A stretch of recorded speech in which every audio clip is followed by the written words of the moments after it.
je viens de récupérer des biopsies de patients atteints de la maladie, de la dysplasie épithéliale. Les prélèvements sortent du bloc.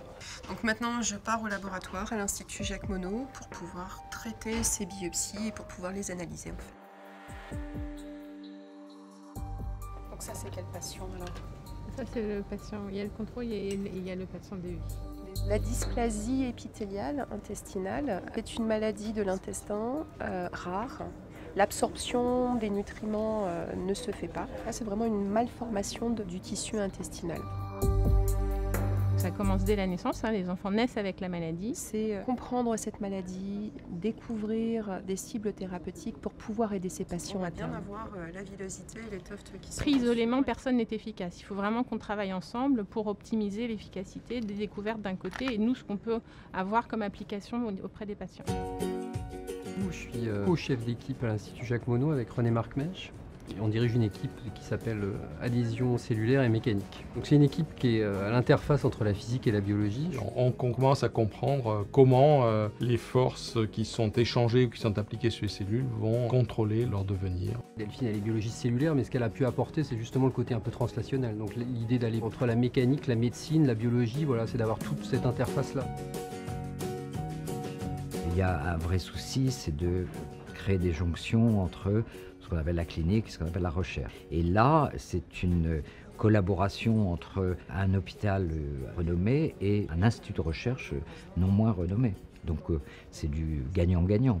Dans le type de pathologie que l'on traite, si on veut comprendre le mécanisme qu'a entraîné la mutation, il faut aller à la biologie cellulaire. Aujourd'hui, on a la possibilité d'aller beaucoup plus loin dans la compréhension des mécanismes, avec bien entendu l'espoir de retombées thérapeutiques possibles. Nous utilisons cette salle de microfabrication pour nous fabriquer des formes qui miment le tissu de l'intestin. On passe dans des tailles de 100 micromètres jusqu'à 400 micromètres.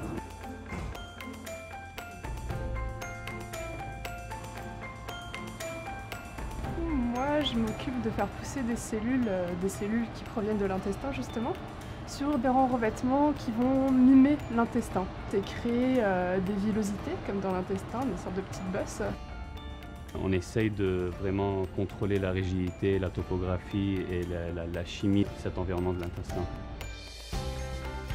Je suis physicienne de base et il y a beaucoup de biologistes, il y a des gens qui travaillent dans les matériaux, chacun a son milieu d'expertise. Moi, j'ai mes compétences de biologie cellulaire. C'est tout ce qui touche vraiment à regarder en détail dans la cellule, comment la cellule vit, comment elle se déplace, comment elle s'accroche, est-ce qu'elle est capable de se comporter comme une cellule intestinale normale. Je sais que ça va donner de très bons résultats, on a déjà bien avancé. Ça va, Cécile? Regarde, j'ai une super cellule mutante. Pour les cellules des malades, les cellules ne bougent pas, stagnent. C'est relativement nouveau pour la pathologie parce que ça n'était pas connu. Les résultats qu'on a ici sont juste phénoménaux parce qu'on s'approche vraiment d'un traitement maintenant. C'est complètement excitant, surtout qu'on a les parents qui nous voient régulièrement et qui nous demandent alors vous en êtes où? Être lauréate de ce prix, pour moi, ça va tout changer. C'est vraiment une chance de pouvoir être financé pendant 5 ans. On peut donner l'élan qu'il faudrait à ce projet. Donc l'avenir est tout assuré là.